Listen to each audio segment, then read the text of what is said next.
Dios nos bendiga, hermanos. Espero que todos estén muy bien. Aquí estamos retomando los videos por el canal Amazing Grace, en el cual tomamos temas o explicamos temas, estudiamos temas con profundidad teológica.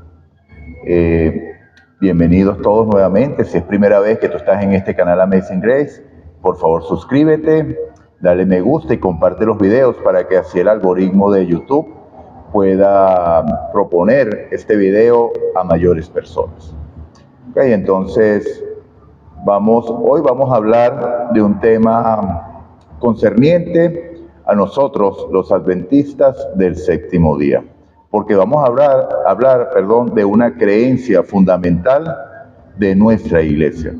Voy a explicar qué es lo que dice esta creencia y vamos a ampliarla un poquito haciéndonos preguntas de qué es lo que explica dicha creencia.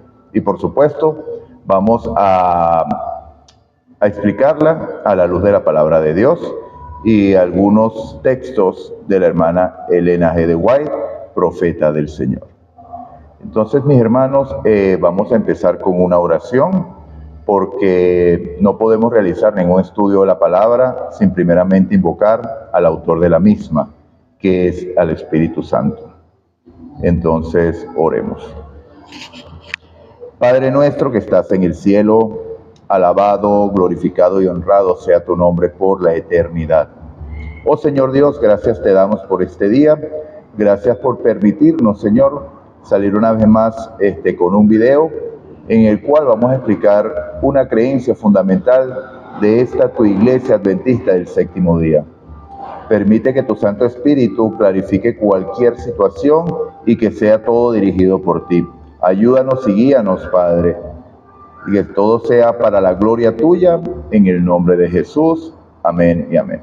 Bueno, en este momento hay mucha bulla alrededor, pero bueno, vamos a tratar de culminar el video, de hacer el video. Estoy usando el micrófono que tengo para tratar de minimizar un poquito la bulla exterior. Esperemos que salga bien para la gloria de Dios. ¿Okay? Entonces, bueno, mis hermanos, ¿qué creen los adventistas del séptimo día sobre el pecado? Una vez más voy a hacer la pregunta. ¿Qué creen los adventistas del séptimo día sobre el pecado? ¿Qué es lo que dice, en qué parte de nuestra creencia fundamental, o qué número tiene esta creencia fundamental en nuestras, valga la redundancia, en nuestras creencias? Es la creencia fundamental número 7. O sea, la consiguen, lo pueden conseguir en internet, lo pueden conseguir por diferentes medios. Es la creencia fundamental adventista del séptimo día número 7. ¿Y qué dice sobre el pecado? Esta la consiguen, el nombre de la creencia es la naturaleza del hombre. ¿Okay? Entonces dice, el hombre y la mujer fueron hechos a imagen de Dios con individualidad, el poder y la libertad de pensar y hacer. Aunque fueron creados como seres libres, cada uno es una unidad indivisible de cuerpo, mente y espíritu que depende de Dios para la vida, el aliento y todo lo demás. Cuando nuestros primeros padres desobedecieron a Dios, negaron su dependencia de Él y cayeron de su alta posición. La imagen de Dios en ellos fue desfigurada y se sometieron a la muerte. Sus descendientes comparten esta naturaleza caída y sus consecuencias nacen con debilidades y tendencias al mal. Pero Dios en Cristo reconcilió al mundo consigo mismo y por su Espíritu restaura a los mortales penitentes la imagen de su Creador. Creados para la gloria de Dios, están llamados a amarlo y a él, y a los demás y cuidar de su entorno. Entonces vemos básicamente, hermanos, nuestra creencia fundamental y la vamos a analizar desde 7 puntos de vista distintos. Entonces lo primero que dijo es que el hombre y la mujer fueron hechos a imagen de Dios con individualidad, poder de pensar y hacer. Son características que está dando la creencia fundamental, divididas en cuerpo, mente y espíritu, nos hizo dependientes de Dios.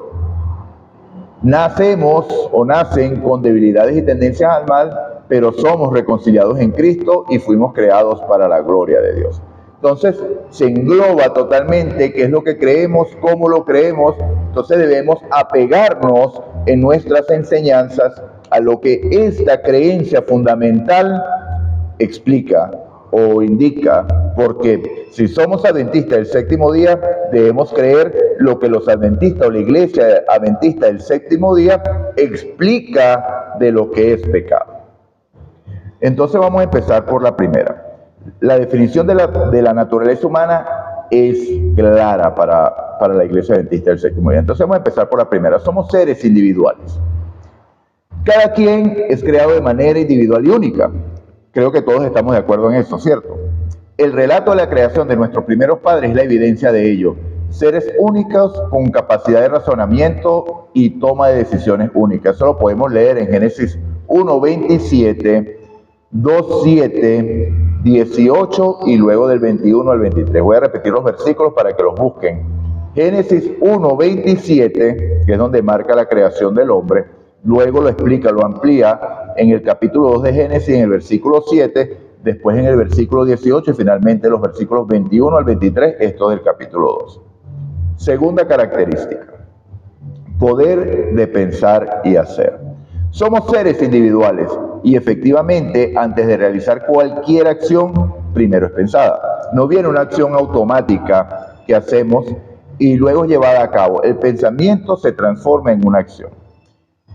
Cuando en el cerebro se crean caminos neuronales, hay cosas que hacemos de manera automática. Por ejemplo, si usted ha conducido un vehículo o maneja carros o motos en algún momento, en el momento en que usted está manejando y tiene un carro enfrente y ve que ese carro se encienden las luces rojas en la parte trasera, significa que está frenando. Usted no piensa si va a frenar o no, sino que automáticamente usted lo hace, porque hay un camino neuronal que está activado. Igualmente, el aprender a manejar bicicleta. Usted no piensa, no, que tengo que hacer esto o aquello. Usted automáticamente lo hace.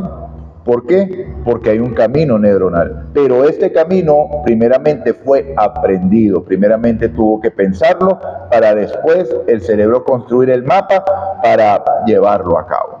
Entonces, siempre una acción parte de un pensamiento. Y aquí no estamos tratando de explicar psicología o psiquiatría o nada por el estilo, o anatomía o nada por el estilo, porque somos ignorantes con respecto al tema, pero sí hemos estudiado esta parte de los caminos neuronales porque son básicos y son lo que lo van a ayudar a usted y a mí a vencer en este camino cristiano.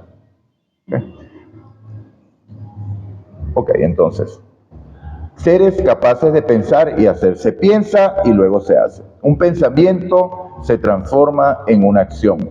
Una acción repetida se transforma en un hábito y el hábito forma el carácter. Entonces, por eso es importante, donde se inicia la guerra, que es aquí, poder aferrarnos a la justicia de Cristo y poder dejar lo que Él venza por medio de su palabra. Vemos los casos de la tentación de Cristo.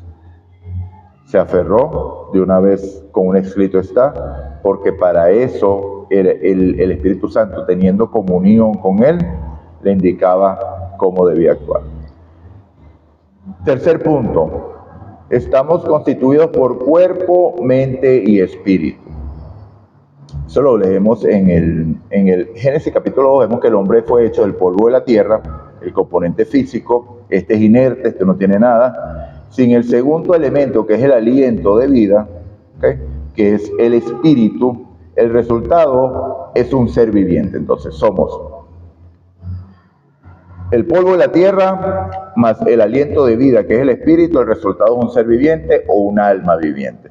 Cuando estamos vivos tenemos la oportunidad de tener pensamientos y llevarlos a cabo de manera individual en una mente individual. ¿Okay? Entonces, ¿qué es la vida? La unión del polvo de la tierra, el aliento de vida que Dios da. Cuando esos se unen, es un alma viviente. Entonces, por eso es que la creencia fundamental de la Iglesia Adventista dice que somos un ser compuesto por cuerpo, mente y espíritu. Cuando el cuerpo y el espíritu están unidos, que es el alma viviente, existe la mente. Porque un cuerpo inerte nada piensa, como lo explica Eclesiastés capítulo 9, versículo 5, ¿cierto? Y finalmente, cuando se da el proceso de la muerte, lo que se da es esa separación. Eso lo vemos en Eclesiastés capítulo 12. El polvo vuelve a la tierra, vuelve a la tierra de donde fue tomado, y el espíritu vuelve a Dios que lo dio. Ok. Punto número 4. Somos dependientes de Dios. En este vamos a explicar un poquito más, ¿cierto? Porque aquí es donde empieza el problema. Pero voy a explicar que aún después del pecado seguimos dependiendo de Dios. Ok. Dado que el espíritu viene de Dios, el espíritu que da vida, depende de Dios mantener la vida. Si Dios no desea que estemos vivos, no lo vamos a estar. O sea, que dependemos de Dios para vivir, para respirar, para despertar cada mañana. Dependemos única y exclusivamente de Dios. Estoy revisando que el micrófono sigue encendido. ¿Okay? Es imposible estar vivo separado de Dios, porque cada latido del corazón, respiro o cada bocado de pan que tomamos depende de Dios. En lo que respecta a esta tierra, la Escritura declara que la obra de la creación ha sido terminada. Las obras suyas estaban acabadas desde la fundación del mundo. Pero el poder de Dios todavía está en acción para sostener los objetos de su creación. No late el pulso ni suceden las respiraciones por el hecho de que el mecanismo, una vez puesto en movimiento, sigue actuando por su propia energía inherente. No, una vez vivo, sigue vivo porque se le dio cuerda y ya. No, ¿okay? Inherente. Cada respiración, cada latido del corazón es una evidencia del cuidado de aquel en quien vivimos, nos movemos y somos. Desde el insecto más pequeño hasta el hombre, toda criatura viviente depende diariamente de su providencia. Esta cita es una cita de la hermana White, la conseguimos en el libro La Educación, en el capítulo 14, el que se titula La ciencia y la vida, es la página 117, párrafo 3. Voy a repetir la cita por si quieres anotarla y quieres buscarla. El libro La Educación, capítulo 14, que tiene por título La ciencia y la vida, en la página 117, párrafo 3. Entonces vemos que cada latido, cada respiro, cada pan que nos ingresa por nuestra boca para sostener el cuerpo, viene dado por la gracia de Dios. Dios es el único que sostiene la vida. Entonces, aún las personas que no han aceptado a Cristo, aún las personas que están en pecado, siguen dependiendo de Dios, porque por medio de Él somos vivos. Ya en este punto entramos en el conflicto donde se empiezan a sufrir las consecuencias del pecado. Si bien es cierto que el pecado nos separa de Dios, de tal manera que no podemos tomar las decisiones correctas. Fíjense, ¿dónde que se toman las decisiones? En la mente. Empieza a estar afectada la mente, ¿cierto? Ok. Dios le sigue dando vida al hombre, lo cual depende exclusivamente de la voluntad de Dios. Veamos lo que dice la Biblia. Vamos a la Biblia para empezar a ampliar un poquito este concepto. En Génesis capítulo 2 dice, versículo 16 dice, y mandó Jehová Dios al hombre diciendo, de todo árbol del huerto podrás comer. Versículo 17, mas el árbol de la ciencia del bien y del mal no comerás, porque el día que de él comieres, ciertamente morirás. ¿Qué quiere decir? Que si comían de ese fruto, el elemento que Dios da para la vida sería retirado, el espíritu. Y el hombre moriría. Eso es lo que quiere decir. Morirás porque Dios va a retirar el elemento que da la vida. O sea, va a separar el cuerpo físico del espíritu, ¿cierto? Resultado, separación eterna de Dios, muerte eterna, no solo física, amados. Cuando Dios habló de esto, dijo que la muerte que iba a suceder por causa del pecado no es la muerte física nada más, sino la muerte eterna. ¿Qué pasó? Vamos ahora a Génesis 3, versículo 1. Pero la serpiente, que era más astuta que todos los animales del campo que Jehová Dios había hecho, le dijo a la mujer, con que Dios os ha dicho que no comáis de todo árbol del huerto. Entonces vemos aquí la naturaleza de la tentación. La serpiente no le dijo a Eva, toma, come del fruto. No. La tentación te llega a ti y a mí de una manera sutil, de una manera que tú puedas entablar un pensamiento que te lleve a la acción. Entonces la serpiente entabla una conversación y dice, mira, Dios te dijo que no comieras de todo árbol del fruto. Entonces la mujer respondió, versículo 2, del fruto de los árboles podemos comer, versículo 3, pero del fruto del árbol que está en el medio del huerto, dijo Dios, no comeréis de él ni le tocaréis para que no muráis. Valga decir que Dios nunca le dijo, porque lo acabamos de leer en el versículo 16 y 17 del capítulo 2, nunca dijo que no lo tocaran. Dijo, no coman, porque el día que coman morirían. Entonces ya vemos que aquí empezamos con los razonamientos, a trabajar la mente, a añadir cosas que Dios no ha dicho. Entonces la serpiente tomó el turno y ahora le llegó el turno a ella hablar. Versículo 4, y le dijo, no moriréis. Básicamente Dios te está mintiendo. De esa manera es que llega la tentación, hermano. Te hacen dudar de lo que Dios dice su palabra. Pero ¿cómo vas a dudar de lo que Dios dice su palabra si no conoces la palabra de Dios? Entonces, cuando nosotros somos cristianos débiles, que no conocemos la palabra, que no oramos, que no estudiamos la palabra, no sabemos cuando viene la tentación porque no sabemos qué es lo que Dios ha dicho. Entonces no podemos saber si realmente es una tentación o es algo, un impulso, o es algo, o cómo poder resistir. Por eso es que Cristo basó y ante la tentación, ¿cuál fue su respuesta? Escrito está. No dudó en ningún momento de lo que Dios, revisando el micrófono nuevamente, había revelado en su palabra. Entonces le dijo, no moriréis. Y ahora continúa el versículo 5, sino que sabe bien Dios que el día que comáis de él serán abiertos vuestros ojos y seréis como dioses sabiendo el bien y el mal. Entonces, le dijo que no moriría y Dios te está escondiendo algo para que tú no conozcas el bien y el mal. O sea, Dios no está siendo sincero contigo. Entonces la duda entró y ahora viene el resultado, que es la acción.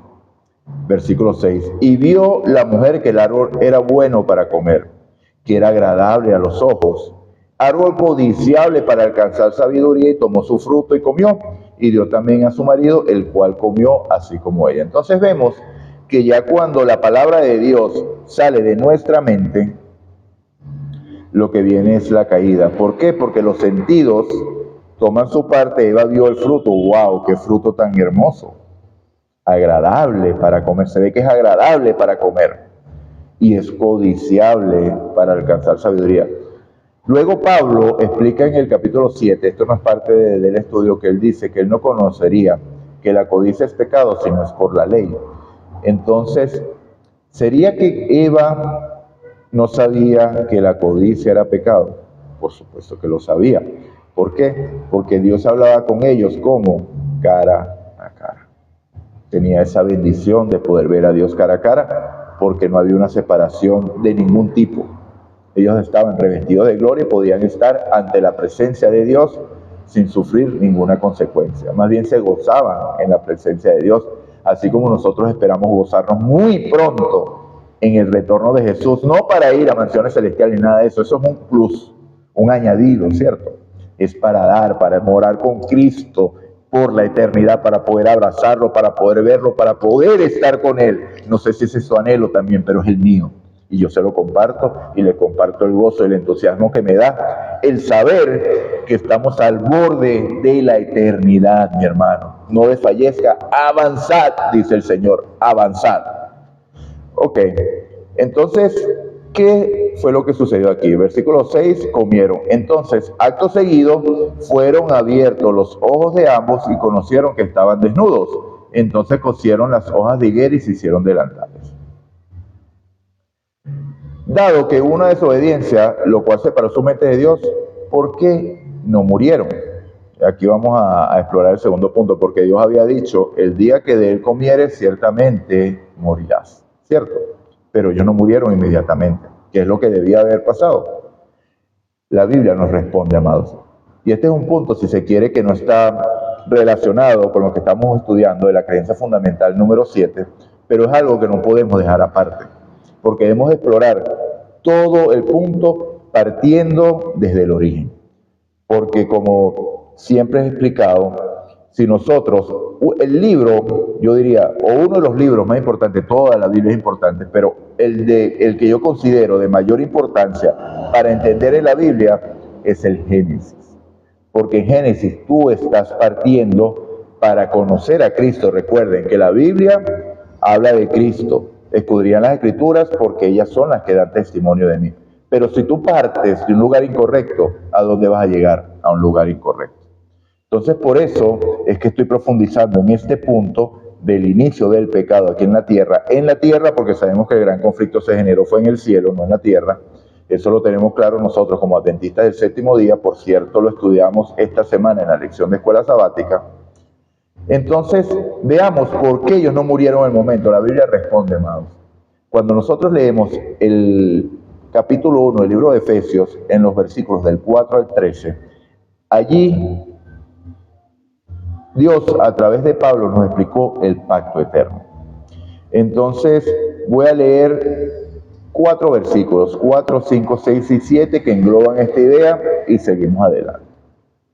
Efesios capítulo 1, versículo 4. Según nos escogió en él antes de la fundación del mundo para que fuésemos santos y sin mancha delante de él. Un plan realizado antes de la fundación del mundo. Y en amor, habiéndonos predestinado para ser adoptados hijos suyos por medio de Jesucristo. ¿Por qué Dios hizo eso? Por el puro afecto de su voluntad. Él no tenía por qué hacerlo, pero se agradó en hacerlo, por amor. Para alabanza de la gloria de su gracia, por la cual nos hizo aceptos en el amado, aceptos en Cristo, en quien tendemos redención. ¿Por qué? Por su sangre, el perdón de los pecados, según las riquezas de su gracia. Entonces, debido a este pacto establecido desde antes de la fundación del mundo, hoy continuamos viviendo, aún con nuestros primeros padres desobedeciendo a Dios o desobedecieron a Dios. Se inicia el pecado y se inicia la gracia por medio de la cual nuestros primeros padres y nosotros seguimos respirando y recibiendo dádivas de Dios, con el fin de que cedamos ante su llamado de amor y cumplamos el objetivo para el cual fuimos creados. Recuerden que el último punto de la creencia fundamental dice que fuimos creados para la gloria de Dios. Y termina el versículo que leímos en que tenemos redención por su sangre, el perdón de pecados según las riquezas de su gracia para su gloria. ¿Okay? Dios nos da su pacto en un acto de amor sin igual. Dios busca a nuestros primeros padres y lo voy a afianzar. Seguimos en Génesis ahora, capítulo 3. Mas Jehová, Dios, llamó al hombre y le dijo, ¿dónde estás tú? Entonces, aquí se afianza la idea de que Dios es quien busca al pecador. Entonces, cuando nosotros cedemos, no estamos cediendo porque nosotros tomamos una decisión por Dios, sino porque estamos aceptando el llamado que Dios constantemente nos hace por medio del Espíritu Santo. Dios, recuerden que en el tiempo de prediluvio, Dios dijo que no contendería, que su espíritu no contendería con el hombre para siempre. Entonces vemos que el Espíritu Santo contiende con el hombre para que acepte ese llamado de Dios. Y vemos que Dios llega a donde estemos. Jehová, vuelvo y repito, Génesis capítulo 3, versículo 9. Mas Jehová Dios llamó al hombre y le dijo, ¿dónde estás tú? Dios se comunica con nuestros primeros padres y establece su pacto con la humanidad, poniendo en el corazón de la humanidad enemistad entre la serpiente y nosotros. El versículo 15 lo dice así, ¿cierto? Pondré enemistad entre ti y la mujer, entre tu simiente y la simiente suya. Esta te herirá en la cabeza y tú le herirás en el calcañar. Esto se llama el protoevangelio, la primera vez que el evangelio ha sido predicado. Dios nos viste con su justicia las pieles del cordero. Y dice, y Jehová Dios vistió al hombre y a su mujer con túnicas de piel, los vistió. ¿Cómo podemos reforzar esto en la Biblia? Lo vemos en el capítulo 13 de Apocalipsis, en el versículo 8, dice, y lo adoraron todos los moradores de la tierra, cuyos nombres no estaban escritos en el libro de la vida del Cordero, que fue inmolado desde el principio del mundo. Ahora surge una pregunta necesaria que va a responder un interrogante que luego se va a plantear. Entonces ahora vemos por qué no murieron, porque el Cordero murió en su lugar. ¿Cuál Cordero? El que está explicando el pacto eterno en Efesios capítulo 1, versículos 4 al 13. Le recomiendo leer todos los versículos para que pueda profundizar un poco más en el tema y ver cómo se estableció. Y ahí va a haber otra parte interesante. Va a haber el Padre, el Hijo y el Espíritu Santo actuando en pro de su salvación y la mía. Ok.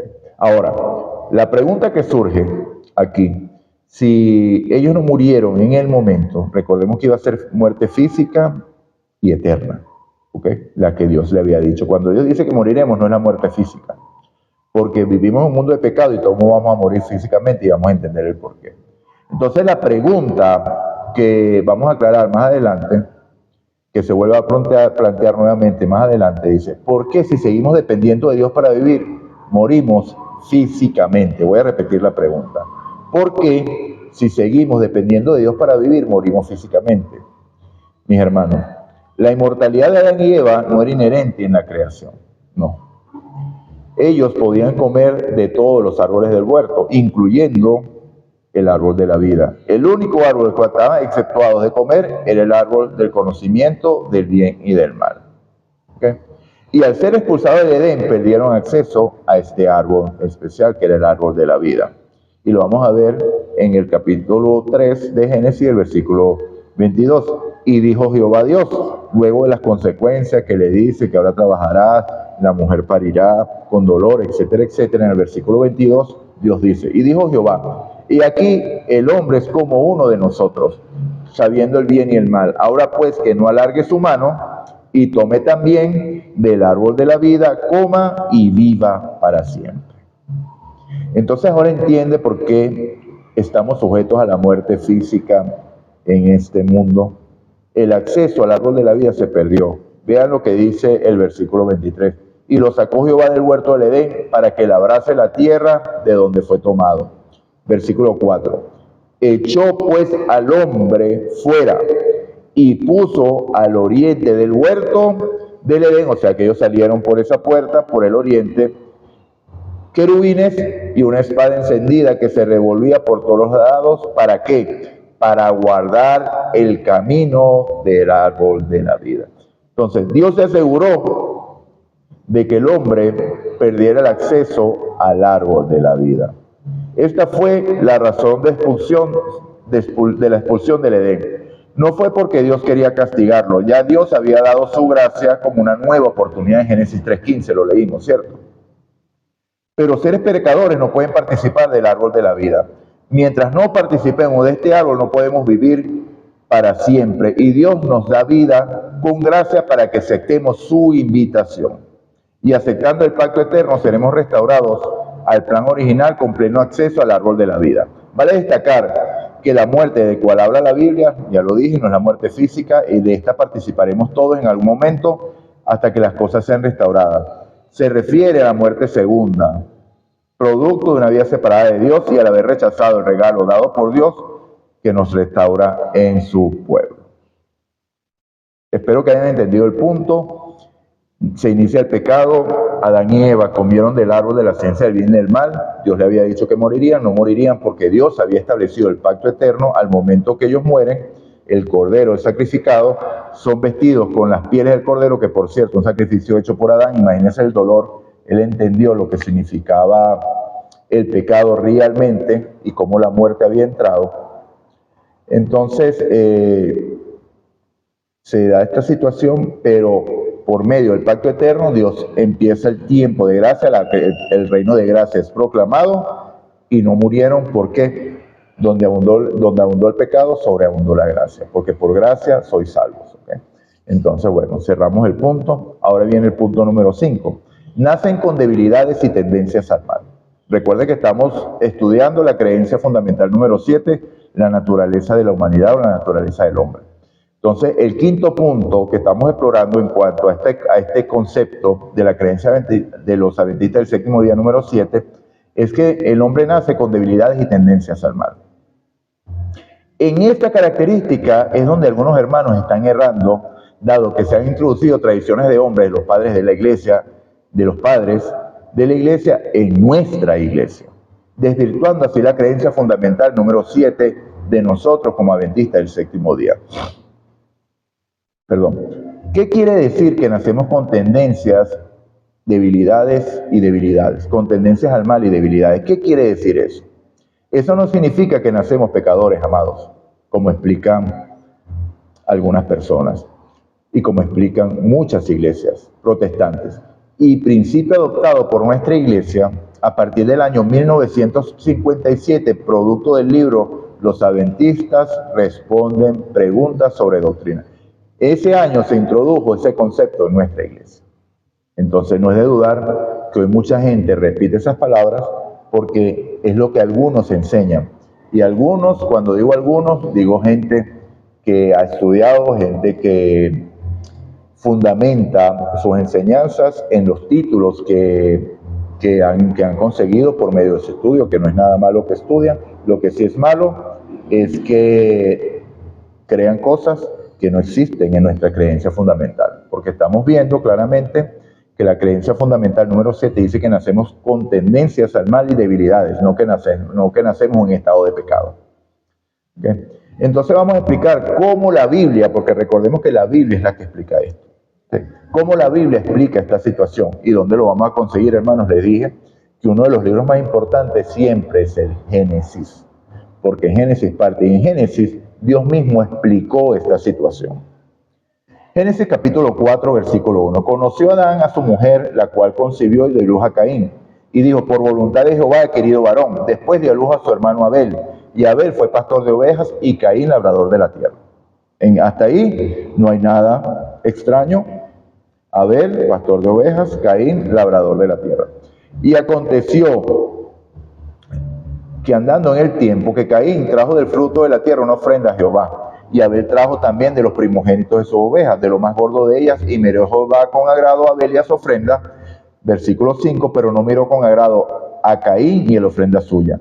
Y se ensañó Caín en gran manera y decayó su semblante. Entonces Jehová dijo a Caín, ¿por qué te has ensañado y por qué ha decaído tu semblante? Si bien hicieres, no serías enaltecido, y si no hicieres bien, el pecado está a la puerta. Con todo esto, a ti será tu deseo, y tú te enseñorearás de él. ¿Qué es lo que quiere decir esto? Vimos que en la creencia, en la definición de la creencia fundamental, decía que nacemos con debilidades y tendencias al mal, ¿cierto?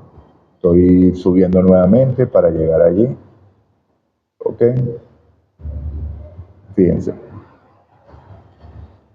Con tendencias, con debilidades y tendencias al mal, producto que la imagen de Dios en ellos fue desfigurada. Estamos hablando de los primeros padres y se sometieron a la muerte. Y ya estudiamos por qué estamos sometidos a la muerte, porque no tenemos acceso al árbol de la vida, pero la muerte de la cual habla la Biblia es la muerte segunda. Sus descendientes comparten esta naturaleza caída y sus consecuencias. ¿Ok? Entonces, ¿cuáles son las consecuencias? Que nacemos con tendencias al mal. Okay, las consecuencias son que nacemos con tendencias al mal. Pero ya Dios está explicando cómo superar esto. Vemos que Caín trajo del fruto de la tierra un holocausto, un sacrificio a Jehová, el cual él no lo aceptó, y entonces se ensañó Caín en gran manera. Adán y Eva no tenían este sentimiento, un sentimiento nuevo que se está experimentando, que se está surgiendo, se está explicando aquí en la Biblia, en Caín. ¿Okay? Caín, descendiente de Adán, luego del pecado. Pero fíjense lo maravilloso y el amor de Dios. Así como Dios llegó ante Adán después de haber pecado, ahora Dios llega ante Caín antes de cometer el pecado. Entonces, ¿qué está explicando Dios aquí? Que la tendencia, la debilidad, no es pecado en sí. ¿Okay? Lo voy a repetir, la tendencia o debilidad no es pecado en sí. Porque Dios se va ante él y le dice, ¿por qué te has ensañado? ¿Y por qué ha decaído tu semblante? Era un momento de emergencia en el cual Dios debía actuar. Y Dios está actuando, está buscando a la persona para evitar que esas tendencias te dominen. Eso mismo hace Dios contigo y conmigo. ¿Por qué Dios pudo hacer esto? Porque Él ya había puesto enemistad entre la mujer y la serpiente, entre usted y la serpiente, entre mí y la serpiente. Por eso es que Dios llega ante usted, en este caso habló directamente a Caín, a nosotros nos habla por medio de su espíritu, por el medio de un pensamiento que llega por tal vez la cosa no está bien haciéndola así. Entonces Dios le dice, fíjense cómo le dice, ¿por qué te has ensañado y por qué ha decaído tu semblante? Versículo 7, si bien hicieres, no serías enaltecido. Y si no hicieres el bien, el pecado está a la puerta. Con todo esto a ti será tu deseo y tú te enseñorearás de él. Toma, usa la gracia que te he dado, el poder dispuesto del cielo para poder vencer. Yo voy a vencer en ti porque yo soy el que te estoy hablando y estoy dando la fuerza. Eso es lo que está diciéndole Dios a Caín. Entonces vemos que la tendencia no es pecado, que la tendencia está allí, pero el pecado está a la puerta, acechando para dominarte. Pero tú, yo, Caín, podía dominarlo porque Dios había hecho provisión para que así fuera hecho o fuera posible. Acá se ve claramente que hay un elemento que está afectando el raciocinio de Caín, que no existía en Adán, y es cuando dice que se ensañó Caín en gran manera. Definamos ensañar. ¿Qué es ensañar? Verbo transitivo, irritar, enfurecer. Caín se enfureció. Ahora, segundo, verbo pronominal, deleitarse en causar el mayor daño y dolor posible quienes ya están en condiciones, quienes no están en condiciones de defenderse. Eso es ensañar. ¿Okay? Ese es el pensamiento que llegó a Caín. Se ensañó contra Abel, su hermano. Decayó su semblante. Decaer el semblante significa que una persona pierde parte de sus condiciones o propiedades como la fuerza, el valor y la bondad y la importancia. Es decir, debido a la irritación de Caín, sus facultades de control decayeron y en su rostro podría verse o apreciarse la indignación. Condición propia de la naturaleza debilitada y con tendencia hacia el mal. Pero esto es pecado en sí. Veamos nuevamente qué dice la Biblia. Ya lo expliqué, ¿ok? Si bien hicieres, no serás enaltecido, si no hicieres el bien, el pecado está a la puerta. Con todo esto, a ti será tu deseo, tú te enseñorearás de él. Esta es una explicación clara y al punto de que de Dios, hermano, esto no está sujeto a ninguna interpretación. Esto es una palabra clara y precisa, sin interpretación, que Dios la dice. Tener tendencias al mal no es pecado como tal.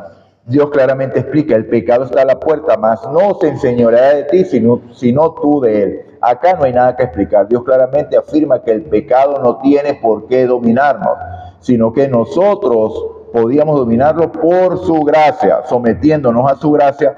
Santiago, acercaos a Dios y él se acercará a vosotros. Someteos pues a Dios, resistirá al diablo y huirá de vosotros. Okay. Ahora veamos, este es un versículo de Santiago capítulo 4, pero luego Dios lo explica en el Nuevo Testamento también, en el libro de Santiago. Veamos cómo lo dice. Santiago capítulo 1, versículo 13. Cuando alguno es tentado, no diga que es tentado de parte de Dios, porque Dios no puede ser tentado por el mal ni él tienta a nadie, sino que cada uno es tentado cuando de su propia concupiscencia es atraído y seducido. Versículo 15. Entonces, la concupiscencia, las tendencias, después que ha concebido, da luz al pecado, y el pecado consumado da luz a la muerte. Valga decir que esto no es solamente una acción, sino se puede generar en la mente, y al aceptarlo y darle cabida, ya el pecado se generó. Entonces, ¿cuándo viene el pecado? Cuando las tendencias naturales nos dominan y dejamos que tomen el control de nuestras decisiones y lo llevamos a cabo. Ya lo dije, esto únicamente no es una acción.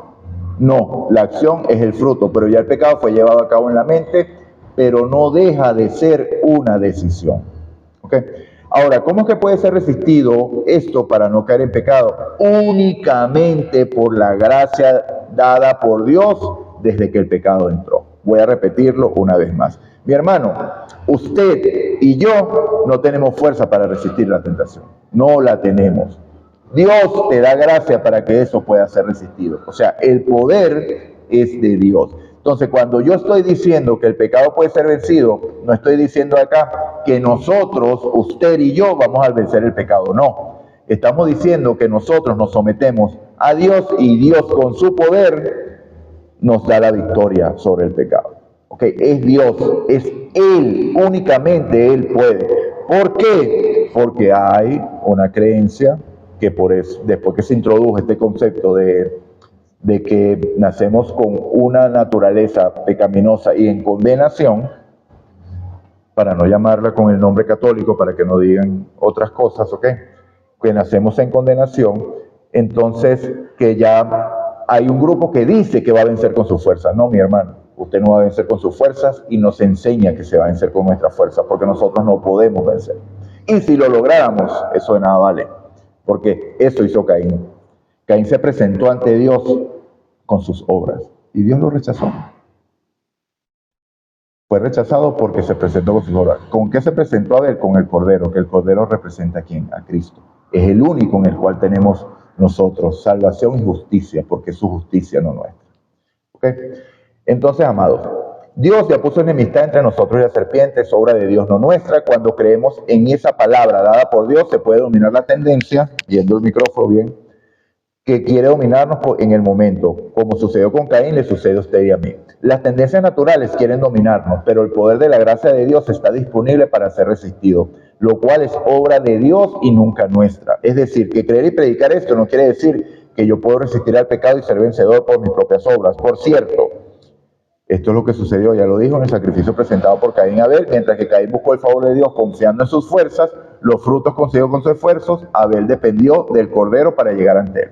Entonces, en la repetición está el aprendizaje, por eso lo repito. Entonces, veamos. Acá podemos entender por qué la única definición bíblica del pecado es primera de Juan 3:4, que dice así: porque todo el que comete pecado infringe también la ley, porque el pecado es infracción de la ley. Es decir, es una decisión consciente que tomamos en nuestra mente, porque es ahí donde la gracia de Dios nos da el poder para poder resistir las tendencias al mal. Voy a repetirlo. El pecado es una decisión consciente. No es un camino neuronal que hemos adquirido, que por cierto, adquirido, no que nace con nosotros, en el cual nosotros lo ejecutamos automáticamente. ¿Ok? El pecado siempre es una decisión consciente. ¿Por qué? Porque el Espíritu Santo va a contender con usted para evitar que lo cometa. Sea algo pequeño, sea algo muy grande. ¿Ok? Entonces, y es ahí donde la gracia de Dios nos da el poder en nuestra mente para poder resistir. El pecado se lleva a cabo cuando lo pensamos, no cuando lo hacemos, pero aún sigue siendo una elección consciente y voluntaria. Debemos saber diferenciar entre debilidades y tendencias y el pecado como tal. Más adelante abordaremos el tema con mayor amplitud. ¿Okay? Debemos saber diferenciar entre debilidades, tendencias y pecado. ¿Okay? Ahora, la siguiente característica es que dice, si es verdad, el hombre pecó, esa dependencia de Dios espiritual fue troncada, si se podría decir así, ¿okay?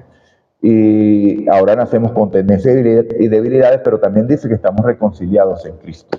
La definición, la creencia fundamental número 7.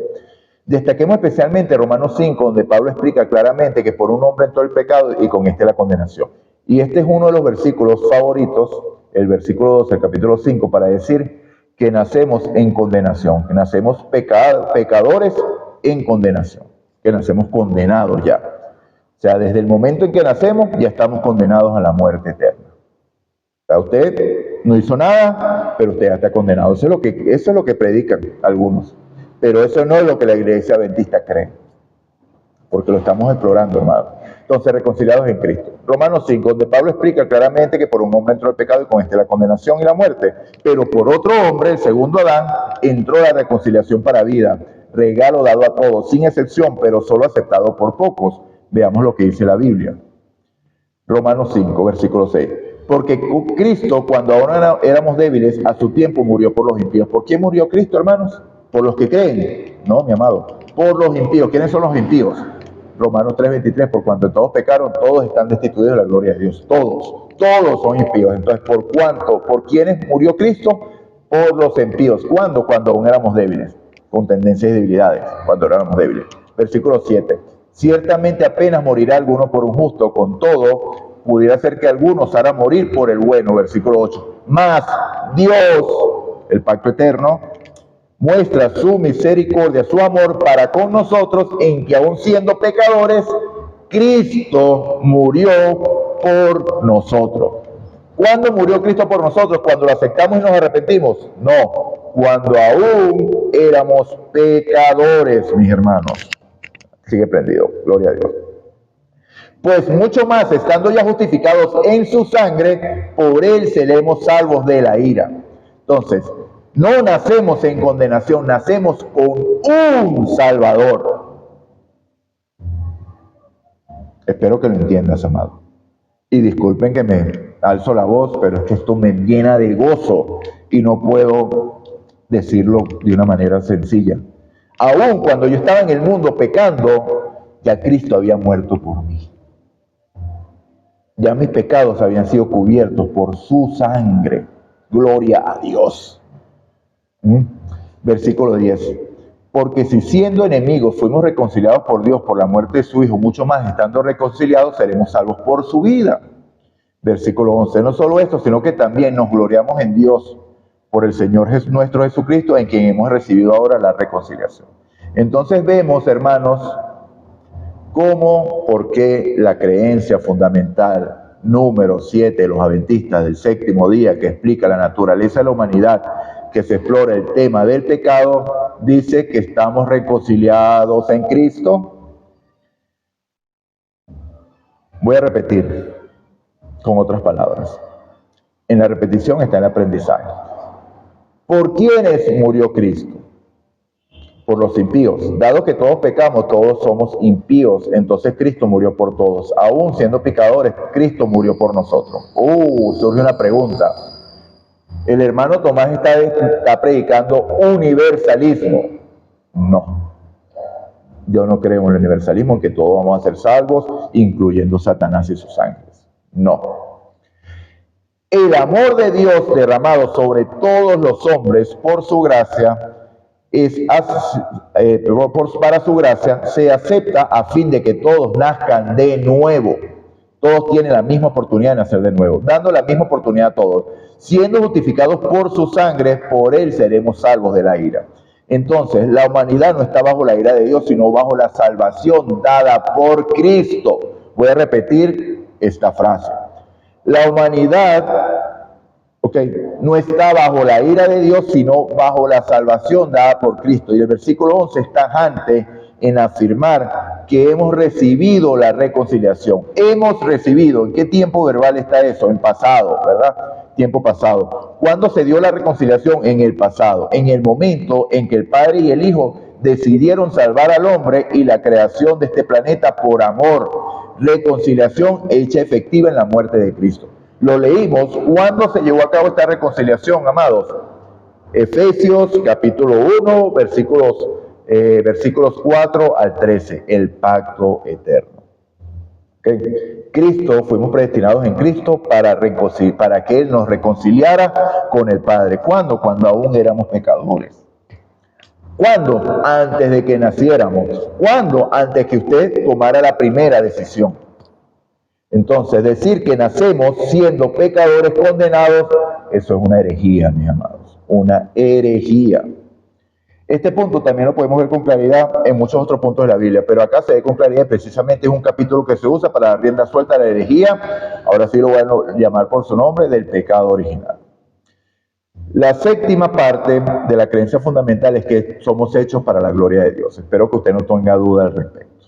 O sea, aquí no estamos hechos para prosperar, para vivir bonito, para tener bienes, todo eso es bonito y Dios lo desea, claro que sí, porque en la tercera carta de Juan, capítulo 1, el Señor dice, amado, en la carta que escribió Juan, amado, yo deseo que seas prosperado en todo y que tengas salud, así como prospera tu alma. No está mal que prosperemos en esta vida y de hecho debemos vivir en esta vida con la vista puesta en el cielo, tratando de vivir la vida que vamos a vivir en el cielo aún en este mundo de pecado. Pero Dios no nos hizo con ese fin. Dios nos hizo con el objetivo de que lo glorifiquemos a Él. Versículo 3 del capítulo 47 de Isaías. Y está antes. A todos los llamados en mi nombre, para la gloria mía los he creado, los formé y los hice. No hay que explicar más nada. Nacemos para la gloria de Dios, para glorificar a Dios. Entonces, amados, estamos en diferencia doctrinal y la iglesia debe tomar partido con aquellos que predican lo que la creencia fundamental no explica. Claramente dice que nacemos con debilidades y tendencias al mal, no que nacemos en una condición de pecado. No nacemos bajo la ira en condenación. Vemos explicaciones que dicen, ay no, pero entonces explícame un niñito Un niñito recién nacido no necesita el Salvador, y el Salvador murió por él. Lo acabamos de leer en versículo 5. El niñito recién nacido nace con un Salvador. Con las decisiones que él tome, se va a manifestar si aceptó a ese Salvador o lo rechazó. ¿Okay? Entonces, nacemos con debilidades que sin duda nos van a hacer pecar. Porque nosotros, cuando no hemos nacido de nuevo, que es una decisión, nacer de nuevo es una decisión. Usted no decidió nacer en este mundo de pecado, pero usted sí toma la decisión de nacer de nuevo. ¿Cuándo? Cuando acepta a Cristo. ¿Okay? Entonces, cuando nacemos de nuevo, somos parte de esta reconciliación que ya tenemos. La única manera de no tenerla efectiva en la venida de Cristo es haberla rechazado conscientemente. Entonces, al contrario de nacer en condenación y en pecado, nacemos salvos. Pero esto no es universalismo, ya lo expliqué. Porque es solamente efectiva en aquellos que nacen de nuevo. Jesús lo explicó, mi amado. El que no naciere de nuevo ni siquiera puede ver el reino de Dios. Sencillo y fácil de entender, sin muchas palabras, sin mucha teología, sin palabras rebuscadas, sin tener que ser doctor, PhD. Jesús lo explica en términos sencillos y prácticos. El que no nace de nuevo ni siquiera puede ver el reino de Dios. Entonces no puede entender muchas cosas, porque la Biblia es un libro que es espiritual y se discierne espiritualmente. No, que el hermano Tomás tiene tendencia a espiritualizarlo todo. Cuando vamos al estudio de la Biblia, debemos hacerlo. Porque la Biblia es un libro espiritual. Si no, es simplemente letra, es aprendizaje, no tiene vida. Pero la Biblia es un libro que da vida. De él mana la vida. ¿Por qué? Porque es la palabra de Dios. Y Dios dice, hágase la luz. Y la luz es. Seguimos. Sigue prendido. Ok, ya culminé. Entonces, de acuerdo al punto 5 de la creencia fundamental número 7, la naturaleza del hombre tiene debilidades y tendencias al mal. ¿Es esto pecado? Respondo como dice Pablo, en ninguna manera. Definición bíblica de pecado. Primera de Juan, capítulo 3, versículo 4. Todo el que comete pecado infringe también la ley. Según otra definición, que es dependiente de la única definición bíblica. Capítulo 4 de Santiago, el versículo 17. El que sabe hacer lo bueno y no lo hace, le es pecado. Capítulo 14 de Romanos. Capítulo 14, no puse el versículo, me disculpan, no lo tengo y no lo recuerdo en este momento, pero el que duda sobre lo que come se condena a sí mismo, porque todo lo que no proviene de fe es pecado. Ahora, algunas de estas definiciones hacen entender que el pecado es una condición. Le voy a dar 3 segundos para que lo piense y voy a repetir la pregunta. Algunas de estas definiciones hacen entender que el pecado es una condición. En ninguna manera. En todas se ve la característica de decisión consciente. ¿Por qué? Saber hacer lo bueno y no hacerlo es una decisión. Todo lo que no proviene de fe es una decisión. ¿Ok? Una decisión que yo tomo. Si lo tomo, lo dejo. ¿Ok? Que llevan a la acción. Veamos qué dice Elena de White al respecto. Ahora vamos a estudiar varias citas de Elena de White, citas parciales. No las tengo todas, tengo de dónde son, pero no son citas completas. Lo animo a buscar las citas como tal y buscar el contexto, ¿ok? Porque la hermana White también ha de ser leída con contextos para no malinterpretar las cosas que dice, porque muchos malinterpretan las cosas que dice la hermana White. Fe y obras, página 30, párrafo 2. ¿Qué es el pecado? El alma debe primeramente ser convencida de pecado antes que el pecador sienta el deseo de acudir a Cristo. El pecado es infracción de la ley. Primera de Juan 3:4. Yo no conocí el pecado sino por la ley, Romanos 7:7. Cuando el mandamiento penetró en la conciencia de Saulo, el pecado revivió. Dice ella explicando, ¿no? Y él murió. Se vio condenado por la ley de Dios. El pecador no puede ser convencido de su culpabilidad a menos que entienda qué constituye el pecado. Es imposible para el individuo experimentar la santificación bíblica mientras sostenga que si cree en Cristo, da lo mismo que obedezca la ley o la desobedezca. Bueno, importante. Dios no, mensajes selectos, tomo 1, página 256, párrafo 2. Por medio de la ley es el conocimiento del pecado, Romanos 3:20. Pues el pecado es infracción de la ley, primera de Juan 3:4. Mediante la ley los hombres son convencidos de pecado y deben sentirse como pecadores expuestos a la ira de Dios, antes de que comprendan su necesidad de un Salvador. Satanás trabaja continuamente para disminuir en él el concepto del hombre, el atroz carácter del pecado. Y a los que pisotean la ley de Dios están haciendo la obra del gran engañador, pues están rechazando la única regla por la cual pueden definir el pecado y hacerlo ver claramente en la conciencia del transgresor. Dios nos cuida. Página 317, párrafo 4. Un pecado cometido deliberadamente, acalla la voz atestiguadora del Espíritu y separa el alma de Dios. El pecado, el alma, la mente de Dios. El pecado es infracción de la ley, una vez más. Lo ha repetido en los 3 párrafos, ¿cierto? De diferentes libros. Y todo aquel que peca infringe la ley. No ha visto ni le ha conocido, primera de Juan 3:6. ¿Ok? Aunque San Juan habla mucho del amor y de sus epístolas, no vacila en poner de manifiesto el verdadero carácter de esta clase de personas que pretenden ser santificadas y seguir transgrediendo la ley de Dios. El que dice yo conozco y no guarda sus mandamientos, el tal es mentiroso y la verdad no está en él. Pero el que guarda su palabra, en este verdaderamente el amor de Dios se ha perfeccionado. Primera de Juan 2, 4 y 5. Esta es la piedra de toque de toda profesión de fe. Ahora vamos a ver varias citas parciales en las que la hermana White dice que es la única definición bíblica. Sermones escogidos, tomo 1, página 202, párrafo 2. El pecado, denme una definición del pecado, tenemos una en primera de Juan 3. El pecado es infracción de la ley. Esta es la única definición de pecado en toda la Biblia. El conflicto inminente, página 5, párrafo 2. La causa de su existencia dejaría de ser pecado. La única definición de pecado en la palabra de Dios es el pecado, es la transgresión de la ley. Conflicto de los siglos, página 484, párrafo 1. Viene siendo lo mismo. La causa de su existencia dejaría de ser pecado. Si buscamos algo que justifique el pecado, dejaría de ser pecado. La única definición del pecado en la palabra de Dios es el pecado es infracción de la ley. Fe y obras, página 56, párrafo 2. Es pecado, es la transgresión de la ley. Esa es la única definición que dan las Escrituras. Por consiguiente, vemos que los que pretenden ser guiados por cualquier otra cosa siguen errando. Mensajes selectos, tomo 1, página 376, párrafo 1. La única definición que encontramos en la Biblia para el pecado es infracción de la ley. Sexta cita, la elevada vocación, página 143, párrafo 3. A no ser que conozcan que es pecado, la única definición de pecado que se encuentra en la Biblia está en 1 de Juan 3 y 4. El que comete pecado infringe la ley porque el pecado es infracción de la ley. Y séptima cita, ser semejante a Jesús, página 114, párrafo 4. ¿Qué es pecado? Es la transgresión de la ley de Dios. Esta es la única definición que se da en Escritura. O sea, Elena de White repitió una y otra vez y dice, seguimos buscando, la conseguimos en más citas.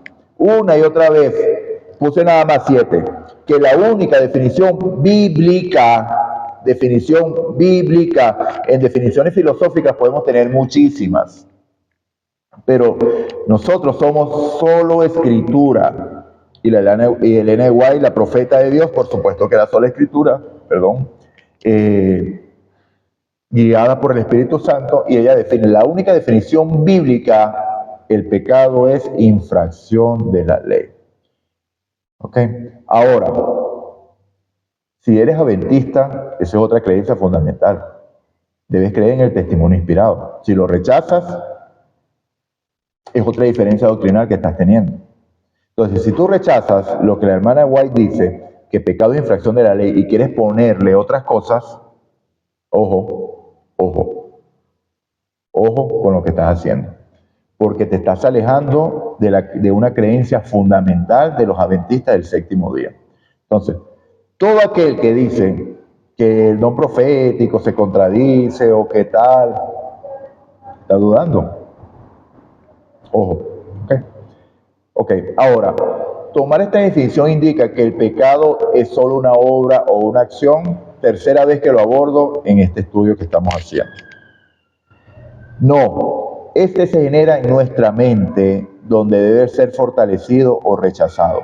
Nuestras tendencias al mal nos llevan a satisfacer la carne, por medio de deseos heredados y cultivados en nosotros, que si no son anulados por el poder de la gracia de Dios ministrada por el Espíritu Santo, van a ser irresistibles, o serían irresistibles, o son irresistibles. Vamos a quedarnos con la última. Son irresistibles porque las decisiones usted las toma hoy. Las que ya fueron, y las que se van a tomar, van a ser tomadas. Pero hoy usted está tomando una decisión. En este momento usted está tomando una decisión. Aceptar este video o rechazarlo. Este hermano legalista, fundamentalista, bla, bla, bla, bla, bla, bla. Ok.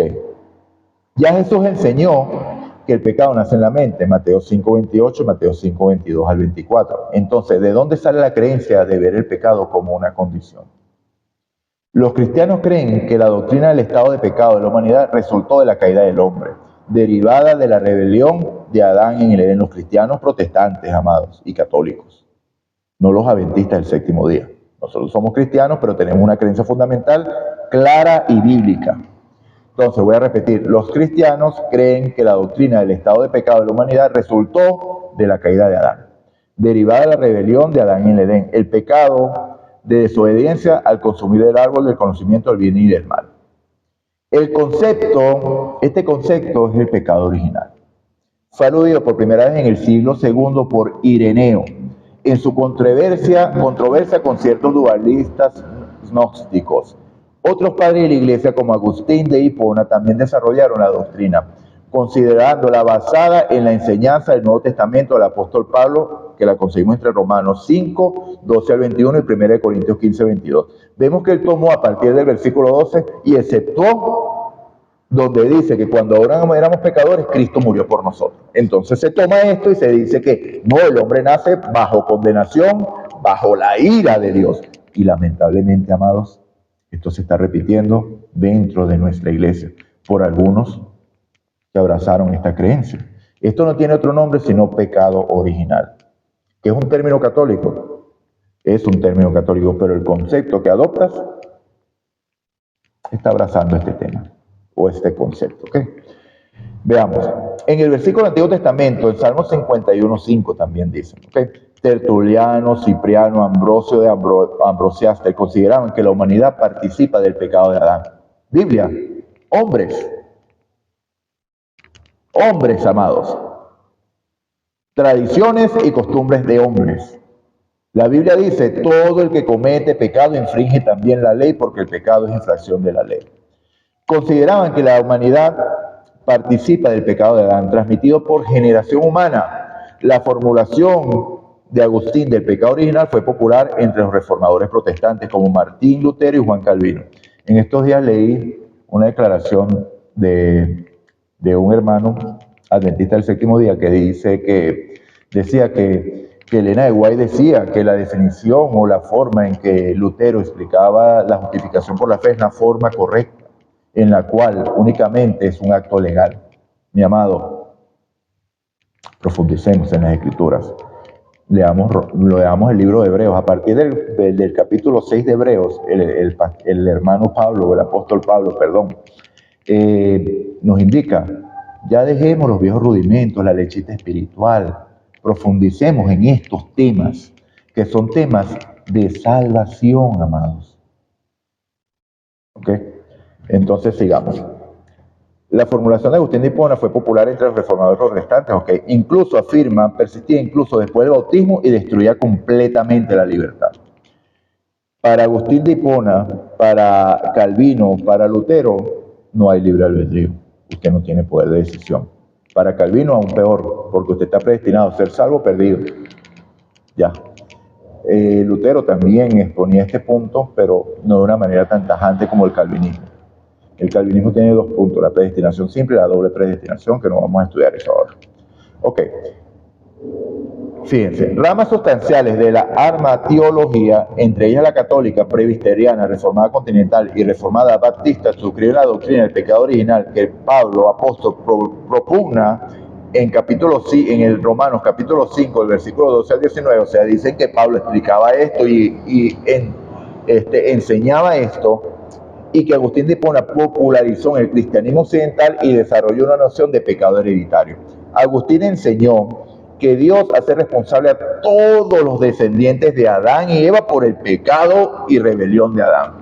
Eso es lo que decía Romanos capítulo 5, versículo 8, que decía que Dios en su amor, cuando aún éramos pecadores, Cristo murió por nosotros. Eso es lo que enseña Romanos 5. O está haciendo un contraste entre el pecado y lo que ya Dios hizo en el pacto eterno. ¿Okay? Y como tal, las personas merecen el castigo divino y la condenación, aparte de cualquier pecado real que cometan personalmente. O sea, no importa lo que tú hagas, ya estás condenado. Naciste condenado. Llegaste condenado, te vas para el infierno. Es lo que dice el pecado original. ¿Es eso verdad? A la luz de la Biblia. No, mis amados. La armatología es la doctrina del pecado, es decir, el estudio del pecado es parte de la teología sistemática, hermanos. No hay que ser armatólogo para definir lo que es pecado. Y nuestra iglesia tiene una definición de pecado clara, sencilla, diáfana, directa, fácil de entender y sencilla de explicar. ¿Okay?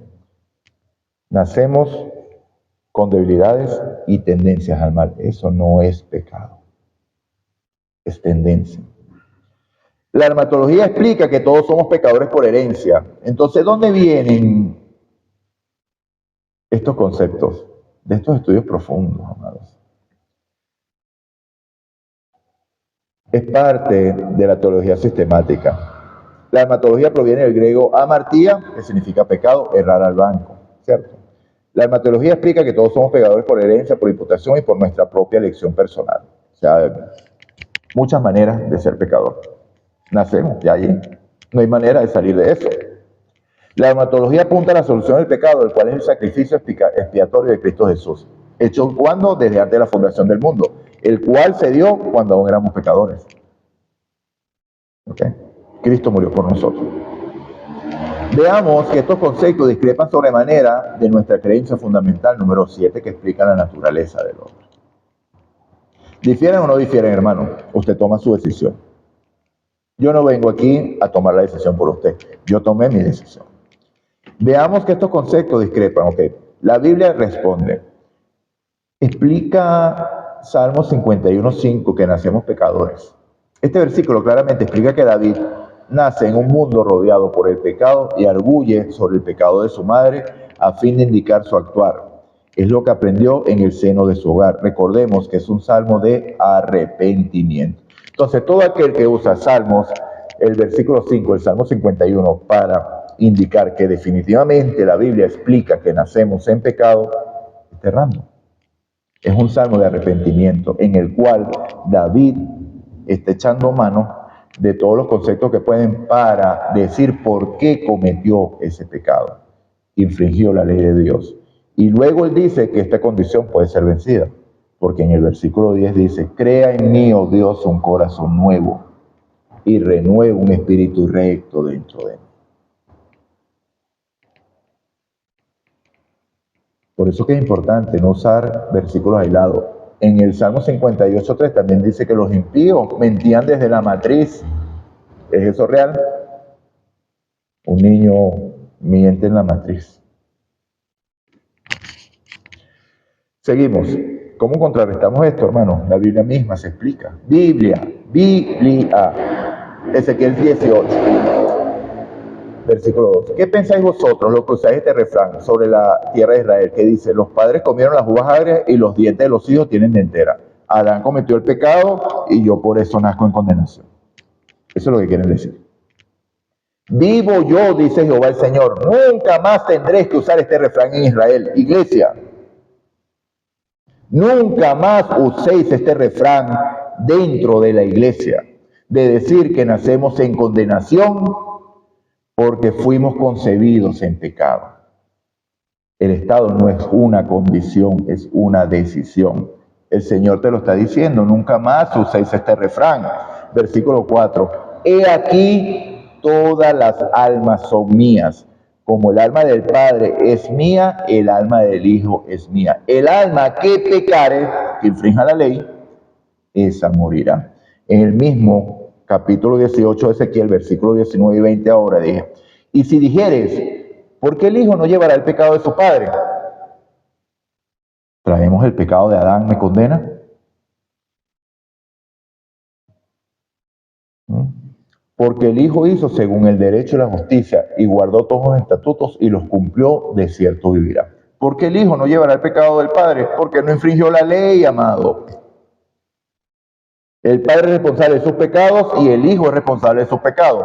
Versículo 20, el alma que pecare, esa morirá. El hijo no llevará el pecado del padre, ni el padre llevará el pecado del hijo. La justicia del justo será sobre él, la impiedad del impío sobre él. Entonces, ¿qué creemos los adventistas sobre el pecado? ¿Es una decisión o es una condición? ¿Ah? Definitivamente, los adventistas del séptimo día, conforme a la creencia fundamental número 7, creemos que el pecado es una decisión. Si usted cree algo distinto, revísese, hermano. Haga una introspección, revise, estudie la creencia fundamental, estudie estos versículos que le estoy dando y estudie aún más, escudriñe las escrituras para que pueda tomar una decisión consciente y válida. Es importante que el liderazgo de la iglesia, y aquí me estoy metiendo en aguas tibias, reconozca que se ha introducido esta doctrina errónea del pecado original en nuestra iglesia. Se insta en fortalecer la enseñanza en nuestra creencia fundamental número 7. No, que el pecado original es una creencia católica y los adventistas no podemos adoptarla porque si la adoptamos somos católicos. No, mi hermano. Básicamente, la doctrina del pecado original lo que dice es que el pecado es una condición en la cual nacemos. Si usted dice lo mismo, ¿qué está enseñando? El pecado original. Así no lo llame por ese nombre. Porque aquellos que lo enseñan son muy cuidadosos en nunca nombrar el pecado original. Son muy cuidadosos en no hacerlo. Pero el concepto se lo están enseñando al pueblo. Amados, si yo estoy haciendo este video, porque yo estoy tocando trompeta en Sion. No puedo ver que esta situación ocurre y quedarme con la boca callada, porque hay hermanos que no conocen que esto es un concepto errado y por eso es que lo estoy explicando. No porque yo sepa más y sea mejor ni mayor que nadie, no. Yo cometo muchos errores. Yo hierro, tal vez tengo un ímpetu que no debería tener y pido oración. Por favor, oren por mí, pero oren también por ustedes mismos, no sea que estén creyendo un concepto errado. Fíjense en la creencia fundamental número 7 y vea si su creencia está acorde con esta o no. He culminado ahora. ¿Cómo definen los bautistas? Dado que dije que esta creencia se introdujo en nuestra iglesia en el año 1957 por medio del libro Los Adventistas responden preguntas sobre doctrina. Los pastores con los cuales se reunieron nuestros pastores eran pastores bautistas. Entonces por eso traigo a colación lo que cree un concepto muy corto de lo que la iglesia bautista dice lo que es pecado, para que nosotros decidamos si lo que se está enseñando es la enseñanza fundamental número 7 o es la creencia bautista de pecado. El pecado es una enfermedad que invade y se extiende por cada parte de nuestra fibra moral y cada facultad de nuestra mente. El entendimiento, los afectos y el poder racional de voluntad están todos infectados de un modo u otro. ¿Hay alguna parte en esa definición que implique que el pecado es una decisión? Una condición, que es una enfermedad, una condición que puede ser curada, pero es una condición inherente al cuerpo. Entonces, mi amado, es hora de tomar decisiones. Cristo está a las puertas. El tiempo es corto. ¿A quién vas a creer? ¿A Ambrosiar, a Agustín de Hipona, a Calvino, a Lutero o a cualquier de estos llamados padres de la iglesia o a cualquier erudito que quiera enseñarte este errado concepto? ¿O vas a creer la Biblia y a la profeta de Dios que es la hermana White? ¿A quién vas a creer? Es una decisión que has de tomar, porque en base a esta decisión que tienes que tomar, vas a definir si en verdad eres adventista del séptimo día o no. Primeramente, porque todo adventista del séptimo día debe creer las creencias fundamentales de la iglesia adventista del séptimo día.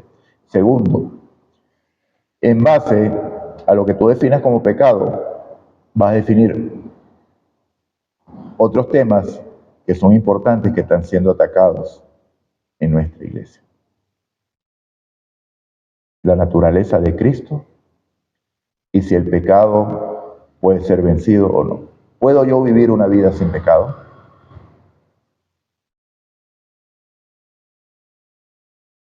Esa creencia la vas a basar en la definición que sea para ti pecado. Porque si el pecado es una condición inherente que está en tu ser, eso no puede ser vencido. Solamente cambiará cuando Cristo venga. Que cambiará esto corruptible en incorruptible. Si es una decisión, Cristo puede implantar su carácter en ti, si tú se lo permites, por la acción del Espíritu Santo. Por cierto, hay citas de la hermana White que claramente dice que solamente Cristo está esperando la manifestación de su carácter en la iglesia para venir a reclamarla como suya. ¿Okay? Entonces, ¿qué decisión vas a tomar? Yo ya tomé la mía. Y culmino con, a buscarlo aquí, para no errar, para no parafrasear, sino para decirlo correctamente. Con la cita que una vez Dios nos mostró, Dios nos enseñó por medio de Moisés. En Josué, capítulo 24, versículo 15. No tengo internet. Y dice así, ¿ok? Dice, escogeos hoy, parafraseando la obra, ¿a quién vais a servir? Si a los dioses de los amorreos, en la cuales vuestros padres sirvieron, en los cuales en esa tierra estáis, parafraseándola, Josué 24:15. Pero Josué dice, yo y mi casa serviremos a Jehová. ¿A quién vas a servir tú? Dios te bendiga, Dios te guarde. Oremos. Oh Señor Dios y Padre nuestro que estás en el cielo, toda honra, toda gloria y toda alabanza es tuya. Gracias te damos, oh Padre, porque nos ha dado una definición clara y precisa, nuestra iglesia, de lo que es pecado y cómo afecta eso nuestra vida y nuestro desarrollo en nuestra vida continua, Señor. Pero gracias, Señor, porque también nos ha explicado que estamos reconciliados en Cristo ya. Oh Padre, perdona nuestros pecados, límpianos de toda maldad conforme a tu promesa en primera de Juan capítulo 1, versículo 9. Sabemos que es una realidad, que tú puedes perdonarnos y limpiarnos de toda maldad, que tú puedes desarrollar tu carácter en nosotros. Ayúdanos a definir pecado correctamente en nuestra iglesia y que esa luz brille en todo tu pueblo, Padre, para que no erremos y seamos conscientes de las decisiones que estamos tomando, sean para vida o para muerte, como lo explica Deuteronomio capítulo 30, versículo 19. Así que, oh Padre, gracias te damos porque has dado gracia para que podamos continuar con vida en este mundo y tomar la decisión por ti. Úsanos y guíanos siempre, lo pedimos en el nombre de Jesús. Amén. Bueno, amados, una vez más, culminando un video bastante largo, te pido disculpas por ello, pero la definición es larga y la explicación ha de ser de tal manera que explore todos los puntos para que no quede nada que quede con duda. Bueno, amados, has visto tu canal Amazing Grace. Si te ha gustado este video, compártelo, dale me gusta para que este canal pueda crecer y pueda llegar a más personas. Dios te bendiga, Dios te guarde. Un fuerte abrazo.